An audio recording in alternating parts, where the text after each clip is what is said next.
লম্বা ছুটির পরও ঈদযাত্রায় ভোগান্তিতে ঘরমুখ লাখো মানুষ। যানজটের কারণে বেশিরভাগ বাসই রাজধানী থেকে নির্দিষ্ট সময় ছাড়েনি। যাত্রীদের কাছ থেকে বাড়তি ভাড়া নেওয়ারও রয়েছে অভিযোগ। এদিকে ট্রেন যাত্রায় ভিড়ের কারণে ছাদে উঠেই গন্তব্যে রওনা হন অনেক যাত্রী। কয়েকটি ট্রেনের শিডিউল বিপর্যয়ের কারণে কিছু রুটে পড়তে হয় ভোগান্তিতে।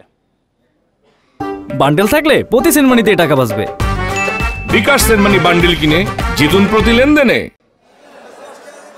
কোরবানির ঈদ উপলক্ষে 10 দিন ছুটি ঘোষণা করে সরকার। স্বজনদের সাথে ঈদযাত্রায় ভোগান্তি কমাতে লম্বা ছুটি, তবে তারপরও মেলেনি খুব একটা সুফল। ভোর থেকেই গাবতলীতে ভিড় করেন যাত্রীরা। মহাসড়কে যানজটের কারণে সময়মতো টার্মিনালেই পৌঁছাতে পারেনি অনেক বাস। এতে দীর্ঘ সময় অপেক্ষায় থাকতে হয় যাত্রীদের। সাধারণভাবে যেগুলো ট্রাক এদিক দিয়ে টার্নিং নিয়ে ঘুরে আসতো, এগুলো আসতে পারে না। ওইগুলো ওই আসাদ গেট দিয়ে ঘুরে আসার ফলে আমার মনে হয় এখানে কিছুটা অনেক দেরি। অপেক্ষার ভোগান্তির পাশাপাশি বাসে বাড়তি ভাড়া আদায়েরও অভিযোগ করেন ক্ষুব্ধ যাত্রীরা। এখান থেকে রংপুর হচ্ছে 800 টাকা ভাড়া, 800 বা 870 টাকা। আমাদের যেটা আমরা অনলাইনে কাটি সেটা এখানে চাচ্ছে 1600, কেউ চাচ্ছে 1800, কেউ চাচ্ছে 2000, এরকম। যারা হচ্ছে বেশি চাচ্ছে তারা তো অনেকেই তো আবার হচ্ছে জোর গলায় 2000 হলে যান, না হলে নাই।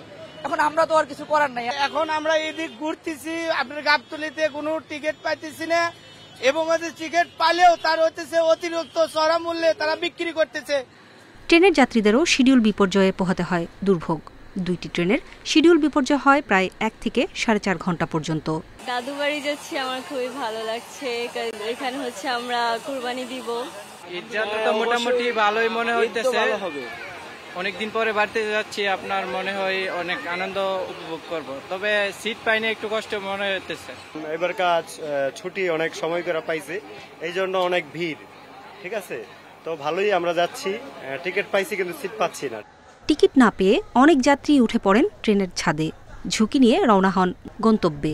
ভিড়ের কারণে ছাদে ওঠায় ছাড় দেওয়ার কথা জানায় রেল কর্তৃপক্ষ। এদিকে ভোরে উপচে পড়া ভিড় থাকলেও বেলা বাড়ার সাথে সাথে যাত্রীর চাপ কমে সদরঘাট লঞ্চ টার্মিনালে। এ সময় ভোলা, চাঁদপুর সহ দক্ষিণাঞ্চলের বিভিন্ন রুটে ছেড়ে যায় লঞ্চ। নূরে জান্নাত, ইন্ডিপেন্ডেন্ট নিউজ, ঢাকা।